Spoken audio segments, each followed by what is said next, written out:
skills to get you out of hellish situations. Not to mention that it was an excellent way to get important body parts blown off. Unfazed, Bronse had known right then that he was destined to become one of those elite soldiers, and nothing would stop him.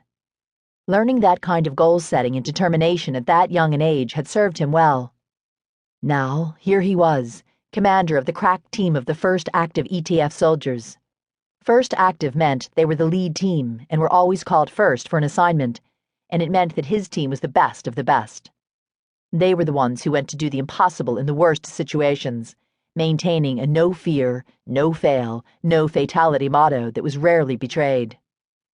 That motto was balanced on Bronse's back at the moment, losing blood too fast for what remained of a 3-mile hike.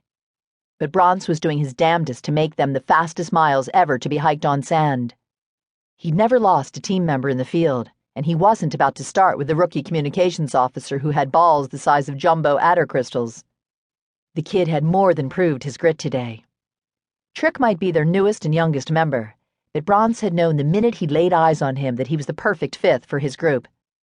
They'd been searching for a communications officer for a whipsnout's age, going through 3 washouts before Trick had sauntered onto the base, fresh out of the grueling ETF training program.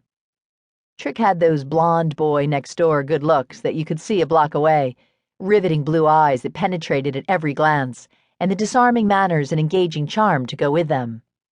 He'd been in the mess hall hardly 10 minutes before he'd had a small harem of female officers and non-coms all around him. They had been laughing and flirting with him like they weren't already surrounded by a cafe overflowing with virile, accessible men. Keeping in mind that militia women were not something one toyed with lightly, or at all for that matter, Trick's magnetism was impressive. Bronse had turned to Lasher and said that any boy who could communicate that well with IM women deserved their team position as communications officer. Lasher had agreed, looking mighty impressed himself. Another recommendation in and of itself, because very little impressed Bronse's second in command.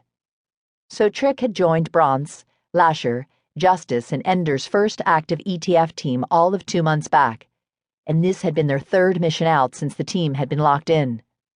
The first 2 missions had been sterling. Chief Hwank had proved himself capable of jacking into everything from Transtel satellites to the antenna of a Flibian ground slug. The boy was a damn miracle worker. The 3rd mission, however, had run into a bit of a snafu. Bronse had to stop again, this time so they could both toss back a few gulps of nutria-treated water. The sand and sun, not to mention Bronse's labors, were sucking the hydration right out of his body. The Grin-Par Desert on Ebony was merciless in that respect. Actually, it was merciless in all respects. Only the great being knew why anyone would want to fight over the right to live on such a forsaken piece of hellacre. The sand hurricanes alone could rip solid stone out of the ground. A person caught above ground was as good as dead, or at least scoured to a bloody stump. To make matters worse, the sand was black.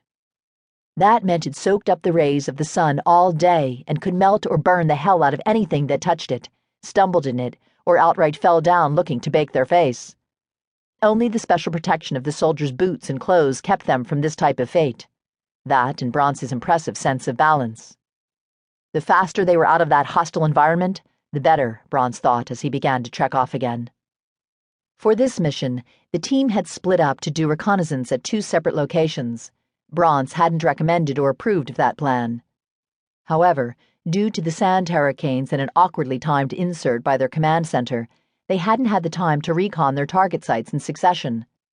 Their limited circumstances had meant hitting the recon objective simultaneously, which meant either aborting to a later mission or splitting up a single team right then. Abortion meant doubling the danger of detection, doubling the risk to lives. Bronse had given in to his upper command and split his team. Justice, Lasher, and Ender had taken the north site, and Bronse and Trick had taken the northwest target. Bronse and Trick had been filling photo vids with recon information when they'd been made. Bronse still couldn't figure out how it had happened. They'd been silent and wearing black, all but invisible. The Nomad Patrol had jumped them from behind, 6-2, and the Indigenous Life Forms guards had been very skilled in hand-to-hand fighting. Still, nothing compared to ETF training, especially when it came to hand-to-hand fighting.